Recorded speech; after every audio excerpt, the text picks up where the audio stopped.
Assalamualaikum warahmatullahi wabarakatuh. Perkenalkan, nama saya Angga Paramita. Pada presentasi kali ini, saya akan menjelaskan tentang pertemuan 3 analisis media sosial. Baik, yang pertama, saya akan masuk di ciri-ciri media sosial. Jadi, apa sih ciri-ciri media sosial itu?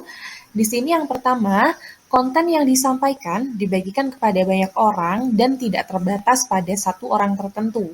Lalu yang kedua, isi pesan muncul tanpa melalui suatu gatekeeper dan tidak ada gerbang penghambat. Lalu yang ketiga, isi disampaikan secara online dan langsung. Yang keempat, konten dapat diterima secara online dalam waktu lebih cepat dan bisa juga tertunda penerimaannya tergantung pada waktu interaksi yang ditentukan oleh pengguna. Lalu yang kelima, media sosial menjadikan penggunanya sebagai kreator dan aktor yang memungkinkan dirinya untuk beraktualisasi diri.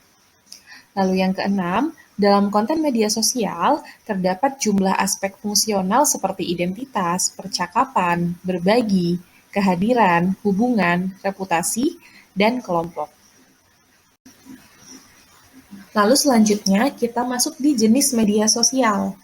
Apa jenis-jenis dari media sosial? Di sini, jenis yang pertama yaitu aplikasi media sosial berbagi video.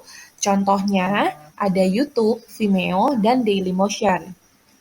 Lalu yang kedua, untuk jenisnya ada aplikasi media sosial microblog. Untuk contoh dari aplikasi media sosial microblog yaitu Twitter dan Tumblr. Lalu di sini yang ketiga, ada aplikasi media sosial berbagi jaringan sosial.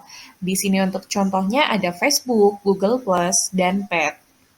Lalu untuk jenis yang keempat, ada aplikasi berbagi jaringan profesional. Untuk contohnya seperti LinkedIn, Script, dan SlideShare. Untuk contoh yang terakhir, ada aplikasi berbagi foto. Untuk contohnya di Pinterest, Picasa, Flickr, dan Instagram. Setelah mengetahui jenis dari media sosial, selanjutnya kita akan membahas tentang fungsi dari media sosial. Di sini ada beberapa contoh fungsi dari media sosial, di antaranya adalah sebagai berikut. Media sosial adalah media yang didesain untuk memperluas interaksi sosial manusia menggunakan internet dan teknologi web.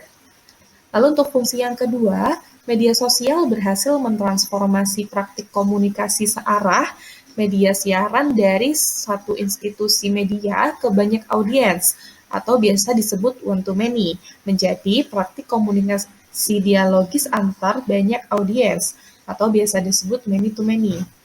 Lalu untuk contoh yang ketiga, media sosial mendukung demokratisasi pengetahuan dan informasi, mentransformasi manusia dari pengguna isi pesan menjadi pembuat pesan itu sendiri. Yang terakhir, saya akan menyebutkan beberapa manfaat dari media sosial.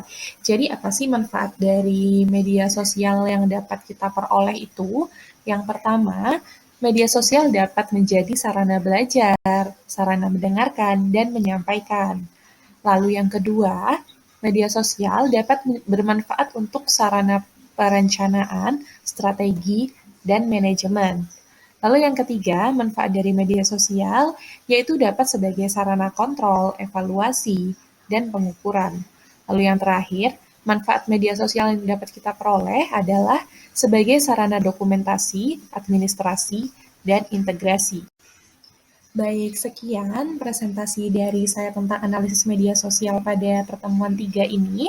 Semoga informasi yang saya sampaikan dapat bermanfaat untuk kalian semua. Terima kasih atas perhatiannya. Assalamualaikum warahmatullahi wabarakatuh.